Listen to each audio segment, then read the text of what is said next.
राधे राधे मित्रों, जय गौ माता।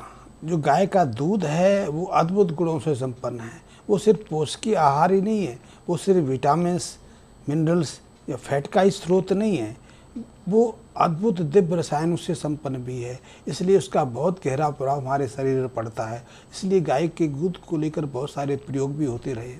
एक पुराना नियम है, पुराना विश्वास है कि यदि प्रातःकाल की शुरुआत उषापान से की जाए, यानी कि प्रातःकाल उठते ही खाली पेट 1-1.5 गिलास से लेकर 3-4 गिलास तक पानी का सेवन किया जाए। दोपहर को भोजन करने के पश्चात छाछ का प्रयोग किया जाए और रात्रि शयन से पहले 1-1.5 गिलास गुनगुने फेंटे हुए दूध का सेवन किया जाए तो व्यक्ति न केवल निरोगी रहता है बल्कि सहजता से दीर्घ आयु को प्राप्त कर लेता है। ऐसे व्यक्ति को रोग सहजता से ग्रसित नहीं करते। रोग ऐसे व्यक्ति से सदा दूर ही रहते हैं कि प्रातःकाल उषापान करने से शरीर स्वच्छ हो जाता है। शरीर के जो आंतरिक अंग हैं वो अपना कार्य पुनः सहजता से कर पाते हैं, क्योंकि उनके अंदर यदि किसी तरह की गंदी और व्यर्थ पदार्थ संचित रहते हैं तो वो धुल जाते हैं। इसलिए उन अंगों पर किसी तरह का भार नहीं रहता। दूसरा, दोपहर को भोजन के पश्चात जब छाछ का सेवन किया जाता है तो उस छाछ से पाचन तंत्र और सक्रिय हो जाता है, पाचन में मदद मिलती है और जो भोजन के उपयोगी पोषक तत्व हैं वो सहजता से घुल मिल कर सहजता से पचकर खून में मिल जाते हैं और शरीर में उपयोगी रहते हैं।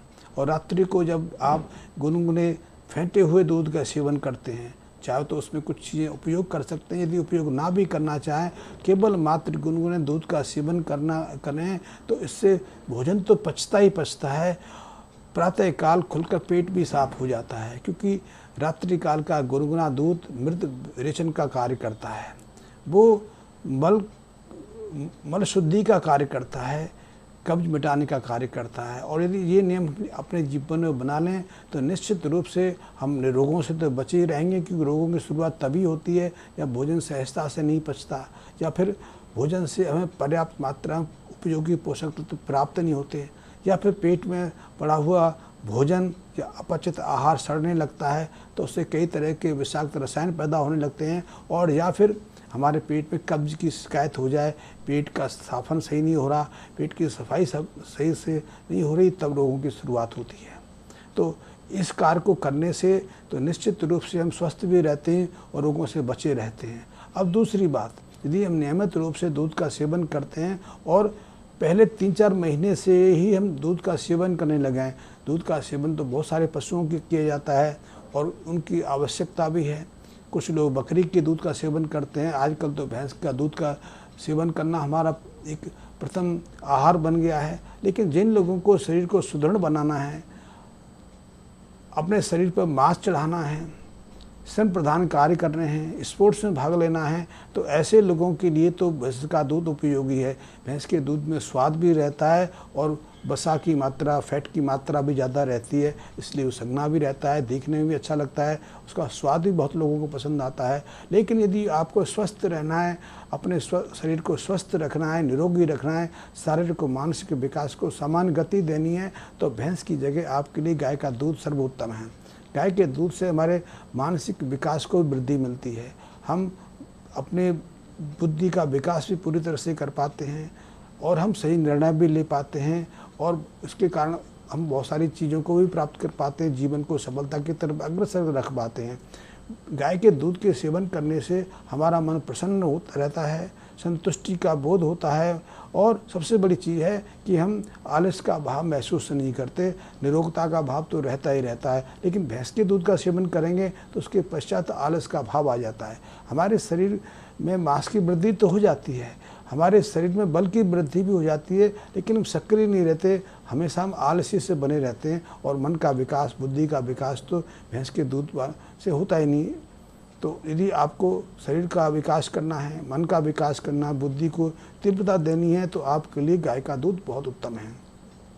इसीलिए बहुत लोगों को इनका शारीरिक विकास समान गति से आगे नहीं बढ़ पा रहा है, वो थुलथुले हो जा रहे हैं या इनकी लंबाई नहीं बढ़ रही है, तो ऐसे लोगों के लिए गाय का दूध सर्वोत्तम है। यदि बच्चों के मानसिक विकास में कोई रुकावट आ रही है, मानसिक विकास आगे नहीं बढ़ पा रहा है, आपको लगता है कि आपके बच्चे का मानसिक विकास सामान्य नहीं है, वो बुद्धिहीनता की तरफ आगे बढ़ रहा है, क्योंकि आजकल ऐसे बच्चों की संख्या भी निरंतर बढ़ रही है, क्योंकि हम जो उनका प्राकृतिक मूल आहार है उसको छोड़कर हम कृत्रिम रसायनों से तैयार आहार पर ज़्यादा निर्भर रहने लगे हैं। ऐसे आहार मांसाहार से आ रहे हैं, दूसरी चीज़ों से आ रहे हैं, या विषाक्त तत्वों सहित आ रहे हैं, तो उसका दुष्प्रभाव हमारे शरीर पर पड़ रहा है। इसलिए बच्चे थुलथुले मोटे तो होते जा रहे हैं, उनके शरीर पर चर्बी की मात्रा तो बढ़ती जा रही है, लेकिन मांस और स्फूर्ति उनमें नहीं है, उनकी लंबाई नहीं बढ़ रही, उनकी हड्डियों में सघनता नहीं आ रही, वो थुलथुले होते जा रहे हैं, या फिर उनकी बुद्धि का विकास नहीं हो पा रहा है, वो बुद्धि के क्षेत्र में पछड़ते चले जा रहे हैं। इसलिए आप किसी बड़े शहर में चले जाइए और आप अध्ययन करने का प्रयास करके, जो सामान्य वर्ग है, सामान्य वर्ग के बच्चे तो आपको स्फूर्तिवान भी नज़र आएंगे, वो बुद्धि से भी तीव्र नज़र आएंगे, लेकिन जो अपर सेक्शन है, क्योंकि वो आधुनिक चीज़ों का वही ज़्यादा प्रयोग करते हैं, चाहे चॉकलेट हो या प्रोसेस्ड भोजन हो, प्रोसेस्ड खाद्य पदार्थ हो या संस्कारित दवा हैं, इन सब का सेवन वही करते हैं। तो उनके बच्चों में आप शारीरिक और मानसिकता की त्रुटि देखेंगे। तो यदि बच्चों को आप सामान्य विकास देना है तो आपके लिए गाय का दूध सर्वोत्तम है।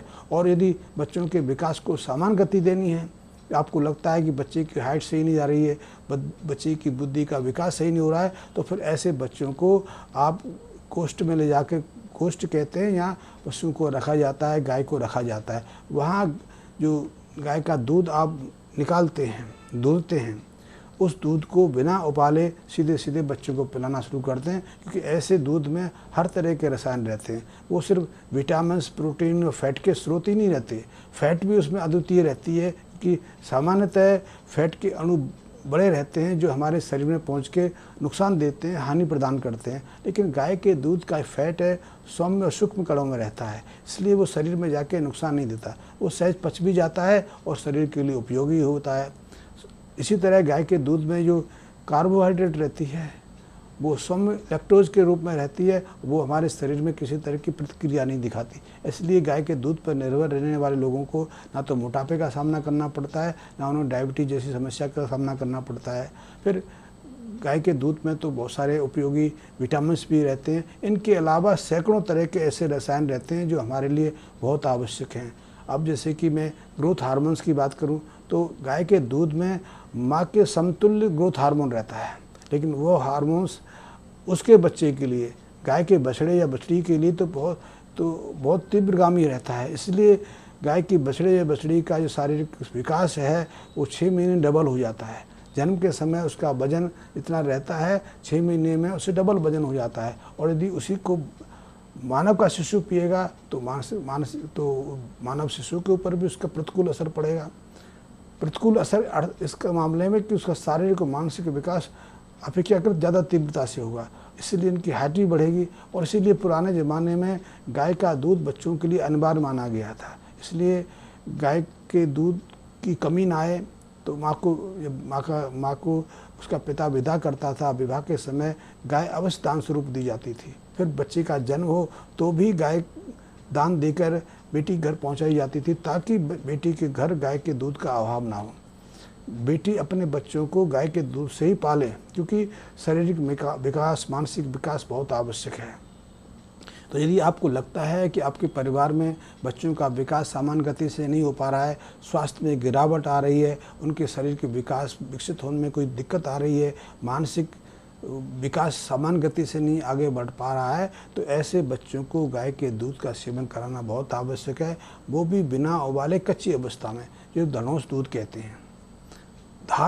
धार के तापमान पर जो दूध रहता है उसको धारणोस दूध कहते हैं। और ऐसा दूध इनके लिए बहुत उपयोगी है, क्योंकि उस दूध में हर तरह के उपयोगी रसायन सक्रिय अवस्था में रहते हैं। ये ऐसा दूध पेट में जाके सहजता से पच जाता है और उसके जो पोषक उपयोगी तत्व हैं वो सहजता से खून में मिल जाते हैं और अपना असर दिखाते हैं।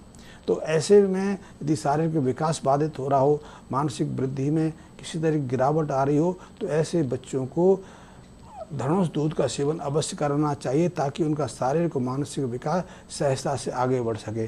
तो ये थोड़े से प्रयोग हैं, परीक्षित प्रयोग हैं, अनुभूत प्रयोग हैं, सैकड़ों हजारों सालों तक इन पर कार्य किया गया है और इसके फल हमेशा सकारात्मक पाए गए हैं। तो यदि आपको लगता है कि आपके बच्चे का शारीरिक विकास रुक गया है, उसकी हाइट सामान्य नहीं है, सामान्य से कम रह रही है, तो आप उसको ये प्रयोग करा के देखिए। ये इसका कोई साइड इफ़ेक्ट तो है नहीं। आप सोचोगे इसको करने से कोई नुकसान हो जाएगा, नुकसान तो है नहीं। बच्चा तो कुछ ना कुछ खा ही रहा है। जब इतने अटरम सटरम चीज़ें खा रहा है तो उसको उनके साथ में यदि आप कच्चे दूध का सेवन भी करा देंगे, धनुष दूध का सेवन भी करा देंगे तो उससे कोई नुकसान होने वाला नहीं है। लेकिन उसका परिणाम आप 3-4 महीने में देखेंगे तो विस्मित हो जाएंगे। आप देखेंगे जिसकी हाइट बढ़ नहीं रही थी, जिसके मानसिक विकास में एक तरह से रुकावट आ गई थी, वो रुक सा गया था, वो फिर से तीव्र हो गया। तो यदि ऐसी व्याधि है तो करके देखिए। तो इसके तो और भी लाभ हैं, बहुत सारी व्याधियों से, बहुत सारे रोगों से बचाने में ये मदद करता है। और यदि हम रोगों से भी बच्चे को बचा लें तो भी एक प्राप्ति है। तो ऐसे प्रयोग करके आप देख सकते हैं।